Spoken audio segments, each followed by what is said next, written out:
वैसे एक बात याद रखने की है कि औखे सौखे होके ना फैसला पूरा पढ़ लें, आपको काफी आराम मिल जाएगा, ये बड़ा कैथार्टिक होगा आपके लिए। पर फैसले के सफा नंबर 7 पर क्लियरली मेंशन किया हुआ है कि दुबई लेबर लॉज के मुताबिक हर company through bank transaction salary pay करने की पाबंद है। ठीक, और यहाँ भी सैलरी पे हुई होगी, भाई पे हुई या नहीं हुई इससे कता नजर आपको एक छोटा सा खत पत्र दे दें जिसमें आप मेंशन करें कि भाई हमने ये वसूल करनी ही नहीं है, ये तो महज एक सिंबॉलिक सा, आपने ऐसी कोई चीज नहीं की चुनाचे आपके पैसे एक्यूमुलेट होते रहे, वो आपका एसेट है।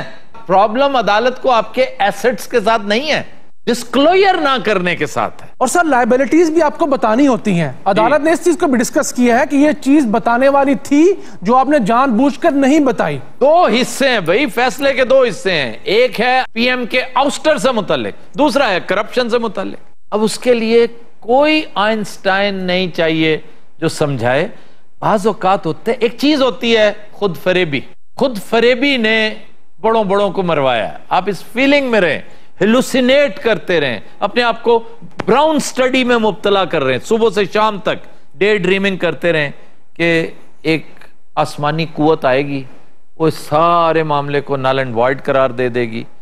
ऐसे नहीं होता, जो हकीकत है समझने की कोशिश करें। अदालती निजाम ही इस पे बेस करता है, और यहां नहीं पूरी कायनात में, कि अगर एक ही नौयत की दो पिटिशंस आ जाती हैं और मकसद के ऊपर फोकस है कि इसका अंजाम क्या होगा, तो जो मुश्किल है, इंट्रिकेसीज वाली है, कॉम्प्लिकेशंस वाली है, उसे एक साइड पे कर दिया जाता है। जो आसान है, अब उसको मैं रेफरेंस दूंगा, फरोग नसीम साहब की बड़ी दिलचस्प गुफ्तगू है, इंटरनेट पे जगह जगह अवेलेबल है।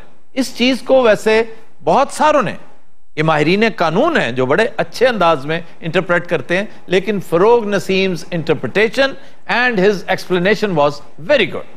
कम से कम मेरे जैसे कम अकल शख्स को बड़ी आसानी से समझ आ गई। असार सीधी जी गल है जी, जो को JIT ने दे दिता है जी, इस तो बाद अदालत किने अखी नोट दी की कहंदे अखी मूट दी, मूटती नहीं, अखी नूट दी। अखी नूटना का मतलब होता है बंद करना, बंद करना। इससे अदालत सरफे नजर किस तरह करती, ये अलग बात। कि देखिए जज साहबान कहते रहे कि यार खुदा के लिए कोई चीज ऐसी दे दो इससे हम कह तो सकें कि तुम भी मुकाबले में हो, तुमने भी कोई थोड़ी सी मेहनत की, तुम ये लेकर आ रहे हो। Is this what you call evidence? तुमने तो हमारी दिल शिकनी कर दी भाई, हमें बहुत डिसअपॉइंट किया। ये अदालत कहती रही, इतना पेट्रोनाइज करने की तुम्हें कोशिश करती रही, लेकिन सारे वैसे ही हार गई सी, इन्होंने पल्ले ही कुछ नहीं। दुरुस्त, ठीक है। और ये जो छोटा सा मामला जो बार बार कहते हैं ना, जिस पर मौसूफ पकड़े गए हैं, ये फिर उसी तरफ बात जाती है। मैं कहता था ना कि अल्लाह ताला का उसलूब है, जो पहले दिन से हम कह रहे हैं कि ये जो कुछ हुआ है ये सुओ मोटो एक्शन अल्लाह का था, और अल्लाह कभी किसी बड़ी चीज से नहीं, उसको जरूरत नहीं है किसी बड़े हथियार से, बड़ी चाबक और बड़े कोड़े के साथ मारने की, वो तो छोटा सा। मैं हमेशा नमरूद की मिसाल देता हूं, अबरहा के हाथियों की मिसाल देता हूं, मैं गोलायत की मिसाल देता हूं। ये हिस्ट्री के बहुत बड़े बड़े कैरेक्टर्स हैं। तो आज एक इजाफी हथियार जो अल्लाह ताला के आर्सनल में लोग सदियों याद रखेंगे, उसका नाम है अकामा।